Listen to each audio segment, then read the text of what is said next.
The following program is the work of the broadcast students at the British Columbia Institute of Technology. BCIT Magazine features news stories from around the Lower Mainland which were produced over the last week. Responsibility for the content of the show rests completely with the students and their instructors.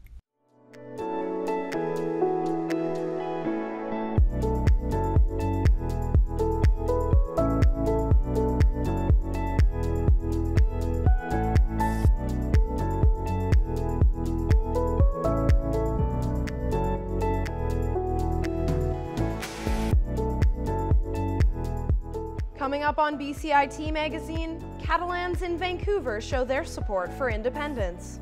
A dodgeball league gathered for a special volunteer event. And children take on adult tasks at UBC.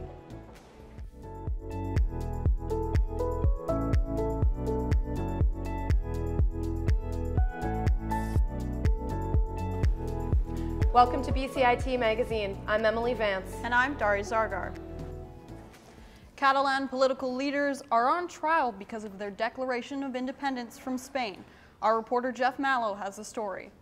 In Vancouver, members of the Canadian Association for Catalan Republic protested on Saturday in Robson Square to show solidarity with the pro-independence movement in Catalonia. There, more than 200,000 people rallied to show support for the separatist leaders who face criminal charges. In order to condemn our politicians for the charges of rebellion and sedition, it's necessary to concur violence. So we are totally against this trial that is taking place in Spain. Catalans voted for independence in 2017, but Spain declared the vote illegal, which led to the latest violence and criminal charges. For some, the choice for Catalonia to be its own nation is vital. Do you know the situation in Catalonia, in Spain? Aitor Sanchez is a social worker in Vancouver, but was doing everything he can because of the hardship his mother is going through to live in Catalonia. Now, because the Spanish government decided to cut the pension to people over 60 years old, so my mom couldn't reach the minimum salary, so she's nowadays struggling to pay rent. And my mom has been working for more than 40 years, and because of all the civil rights Spanish government is doing against all the Spanish population, not only Catalonia, she's suffering that. To show solidarity for those coping through a difficult time, Sanchez and fellow protesters wore yellow ribbons to signify unity for those back home who await a verdict in the trial of the 12 separatist leaders. Jeff Mallow in Vancouver for BCIT Magazine. We are now joined by our reporter Jeff Mallow. So can you tell us a little bit about why the protesters were wearing yellow ribbons? Well, Daria, most of the people at the protest did wear yellow ribbons to show solidarity for those who are still active in making Catalonia a separate nation. In fact, most of the activists had to flee the country and fear that they would be prosecuted to the full extent of the law if they were to step back into Spain. And Jeff, what did the Catalans say about the trial for the separatists? Well, Daria, when I mentioned the trial to the Canadian Association of the Catalan Republic, most of them were quite upset there even was a trial. Most of them believe that the separatist leaders did not commit a crime of sedition or rebellion. Right now, they are on trial for 25 years of prison for those charges. So it'd be interesting to see what the verdict is. Back to you. Federal NDP leader Jagmeet Singh has already cast his vote in the upcoming Burnaby South by-election. The by-election candidate arrived to the polls with his wife on the first day of advanced voting. After waiting in line and submitting his ballot, he spoke to the media about voting in Burnaby. My wife and I were a year ago talking about how beautiful it is in BC and kind of talking about one day living here, and now we're actually living here and it's an incredible experience. Love being on the West Coast, and voting here is an awesome experience. It really solidifies your ties to the community. Singh and the other Burnaby South by-election candidates, including Liberal Richard Lee, Conservative Jay Shin, People's Party candidate Laura Lynn Thompson, and Independents Valentine Wu and Terry Grimwood debated topics on Tuesday, including housing, jobs, and keeping communities safe. BCIT was paid a visit by Federal Oceans Minister Jonathan Wilkinson last Friday. The minister came as part of his Canada Oceans Campus Tour. He spoke about the state of Canada's oceans and aquatic life and gave the opportunity for students to ask him questions. They asked about sea life, pollution, and the Trans Mountain Pipeline. A big issue that was addressed was BC's Chinook salmon population and how that is affecting BC's South Coast resident orcas. Unfortunately, South resident killer whales are fairly picky eaters, so they eat by and large only Chinook salmon. Not exclusively, but 90% of their diet is Chinook salmon. And so finding ways to ensure that there is greater availability of Chinook for South resident killer whales is important. The federal government is currently proposing to fund increasing research on BC salmon stocks to better understand why the Chinook salmon populations are depleting. And good news for BC students, the province has announced that all current and existing student loans will be interest-free, effective immediately. The announcement comes as part of Finance Minister Carol James's 2019 BC budget. A group of athletes got their blood pumping without breaking a sweat. Our reporter Leah Fishman has the story. Members of the Vancouver Dodgeball League gather at the Canadian Blood Services Clinic to try to beat their pledges from last year. More than 15 people show up on Family Day. They were there to give away a pound of blood they can live without, but which is essential to people in need. Alex Eto came to share a personal story that happened to him when he was lightheaded and only 14 years old. One day I ran upstairs and then I just fainted. Then I went to the emergency room. They found out that I had half of my white blood cells and hemoglobin. So they found out that I had an ulcer. It was pretty serious at the time because I lost so much blood. Because if I didn't have that blood back then, something serious might have happened. So I want to get back to the community. Seto donates blood quite often, but it wasn't that easy for some of his colleagues. There's some nerves. Some people were a little bit nervous. There was a lot of first-time donors today, which is super exciting. But at the same time, I think people felt comfortable because they know each other. So it created a positive experience for them where they could go with their friends and maybe not feel so shy or nervous about it. Extreme weather conditions across the country have resulted in lower donations over the past few weeks. This initiative comes in a bid to restore the national inventory and save lives. Leah Fishman in Vancouver for BCIT Magazine. Coming up after the break, a bakery's grand opening may never arrive. And a new app unites Vancouver dog lovers. Journalism's changed a lot in the last 20 years, and BCIT's been at the forefront of that evolution. Those are your news updates for Evolution 1079 News. Now it seems like the industry is changing by the minute. So now, more than ever, we're taught how to adapt. The federal government unveiled a new immigration plan that would When I first started at BCIT, there was only one thing that I really wanted to do in journalism, and this program really opened my eyes to all the avenues of employment. And now I feel really confident that I have the skills to get hired. From day one, you're out there chasing down stories. You aren't just sitting in a classroom reading about journalism, you are a journalist. BCIT Newsroom. I look back at the work I was doing even 3 months ago, and it's just amazing to see how far you can come in such a little bit of time. This program really teaches you skills and techniques to learn how to better communicate. Jamie Dodd in Vancouver. In New Westminster. In Burnaby. For BCIT Magazine.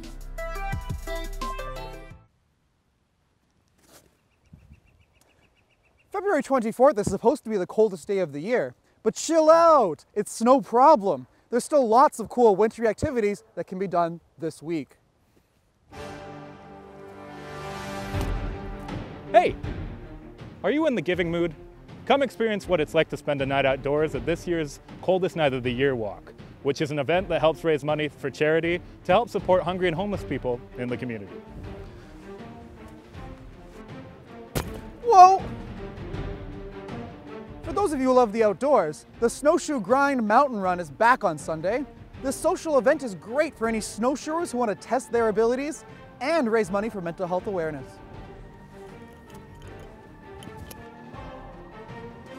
Ah! The Vancouver International Mountain Film Festival will be showcasing films of mountains around the world. Celebrate outdoor culture and sport from February 22nd to March 3rd. Speaking of mountains!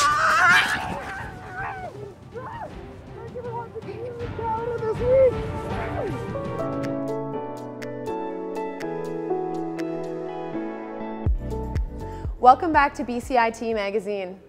Punk rock culture has often been known for straying off the beaten path. Our reporter Erin Gillen finds out about one bakery that's embraced this scene in a creative way.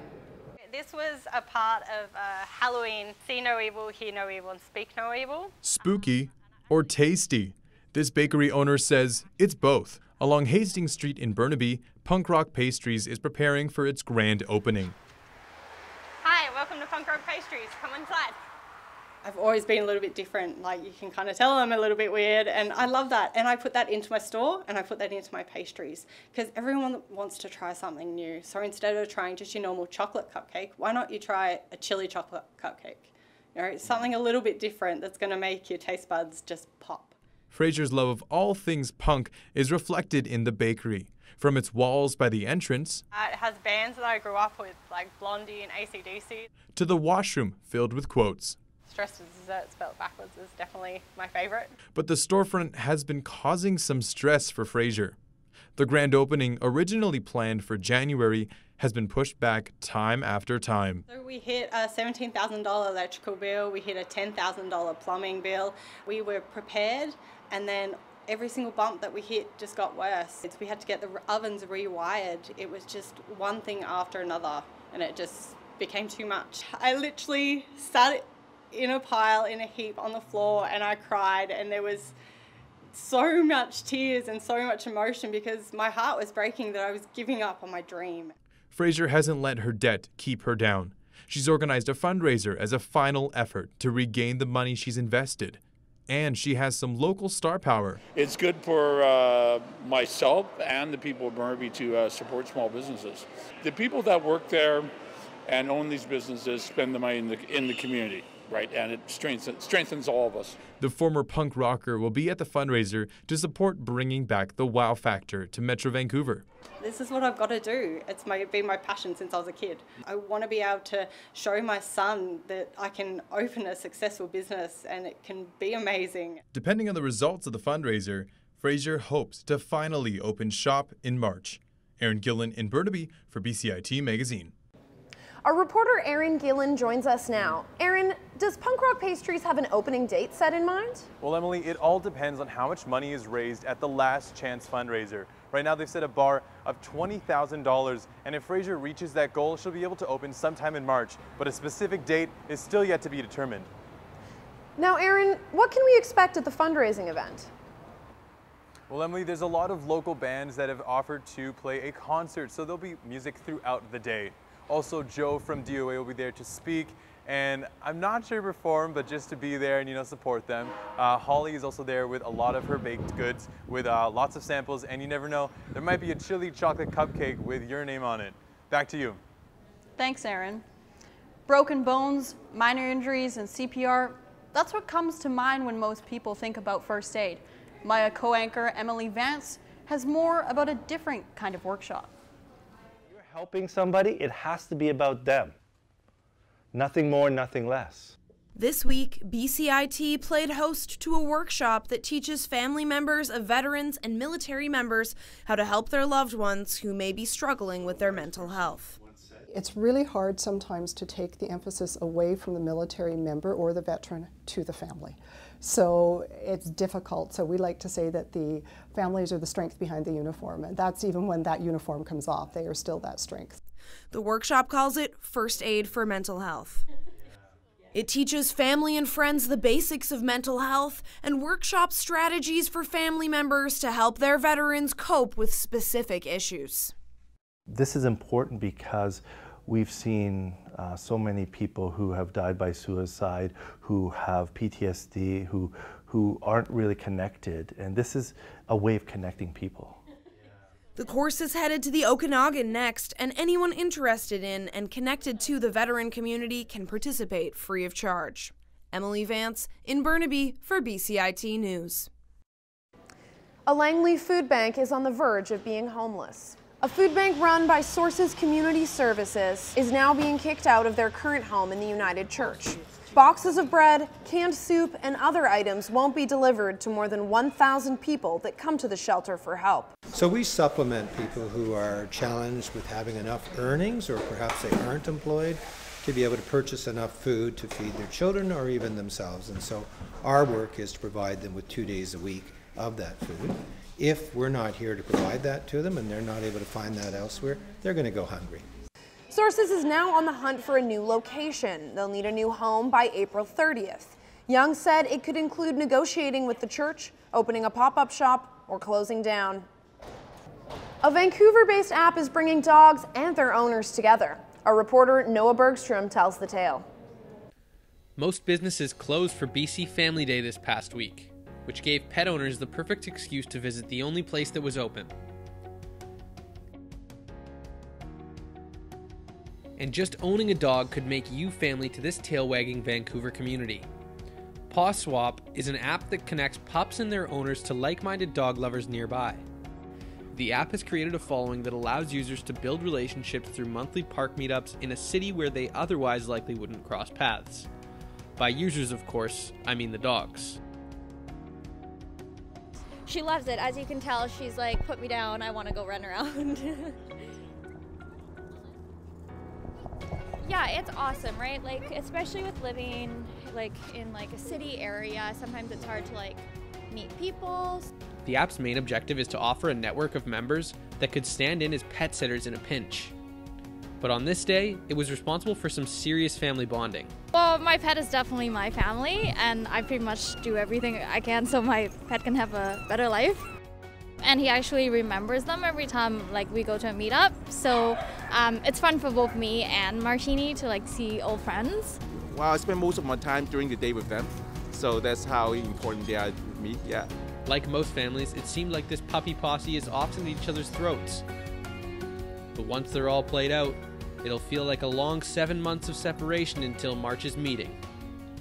I'm Noah Bergstrom in North Vancouver for BCIT Magazine. Family, and hi everybody, happy Family Days, by the way. Vancouver Coastal Health has ordered dozens of students to stay home from school because they couldn't prove if they've been vaccinated for measles. There have been 10 reported cases in the Lower Mainland. UBC is trying something new. It's handing over its campus to kids. My co-anchor Daria Zargar has the story. Usually at UBC, you'd expect to see university students and professors, but today is a little different. Instead, kids are taking over the campus. And in the old auditorium, one of the events is just ending. After a performance from members of UBC's opera, kids now get to climb on stage and meet the actors. However, most of them want to play dress-up.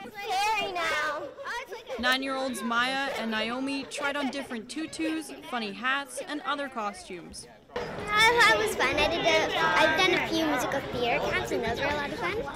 Yeah, we did. I did one where we got to make props and dress up and stuff like that.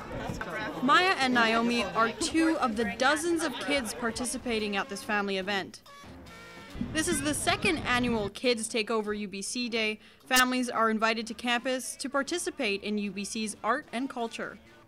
Despite the huge turnout, sometimes selling the tickets has been an issue. Audience, so I'm a mom myself. So sometimes the ticket sales kind of slowly drip in, and then the day of, everybody wants to come. Kids are in charge today, taking over adult-sized roles. UBC staff assist children that are ushering, giving tours of heritage sites, and some are posting on UBC's social media. The event was inspired by Takeover Day in the UK, which celebrates the role of youth and kids in arts and culture. Dari Zargar in Vancouver for BCIT Magazine. The French have recognized lightsaber dueling as a competitive sport, and they're providing these lightsabers to fencing clubs and teaching in the ways of the Jedi. According to a study out of the University of Guelph, roughly 14% of Canadian sausages are mislabeled. Of the beef sausages tested, 17% contain traces of lamb and 3% contain traces of chicken. If you have any questions regarding the show, you can contact us at bcit-broadcast.com or bcitnews.com. That was your BCIT Magazine for this week. I'm Emily Vance. And I'm Dari Zargar. We leave you now with a scenic view of BCIT's Gishon Creek.